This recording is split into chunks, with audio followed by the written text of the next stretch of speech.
Claro, claro, claro, sí, sí. Perdón, Ramón, xa te chamo eu agora, que teño aquí xente da televisión atendéndome e voulles atender agora. Isto do teléfono é tremendo, Disculpen, cando traballa o teléfono aquí traballamos todos. Debería estar limitado o uso do teléfono nos días de vacacións. Hoxe viaxamos máis tranquilos a calquera parte do mundo porque estamos en comunicación constante. Se pasa algo, damos unha chamadiña e problema resolto. Cando eu era pequeno, antes de ir á praia, mentres facíamos a dixestión, meu pai miraba para o libro de vacacións, así como de reollo, e eu xa sabía o que tiña que facer, un tema de lingua e outro de matemáticas, polo menos. Hoxe, os nenos 2.0 veñen a avisar dun problema. Podemos ser adictos ao teléfono e a outras tecnoloxías, e aínda por riba non ter unha relación persoal axeitada e comunicativa. Por aí van os consellos destas datas de descanso e lecer. Primeira, sé libre.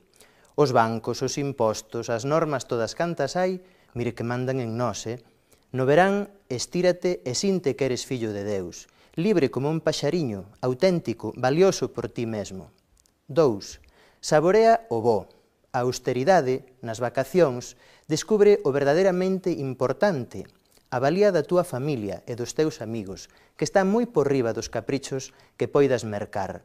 Que momentos se viven no verán xunto a eles, normalmente inolvidables. 3. A cabicha.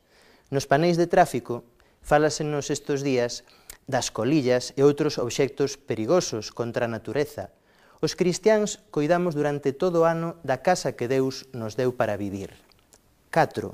Sentidiño. Nas praias ou ao volante do coche non podemos esquecer que a vida é un agasallo.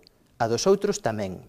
A prudencia e o sentido común conducirán a un maior disfrute ca se pensásemos só no propio egoísmo. Como resultados deste mini consellos, corpo, mente, espírito e natureza descansarán, repoñerán forzas para o duro traballo que lle espera a un cristián, a construcción do reino de Deus. Fagamos do tempo de ocio o noso mellor negocio.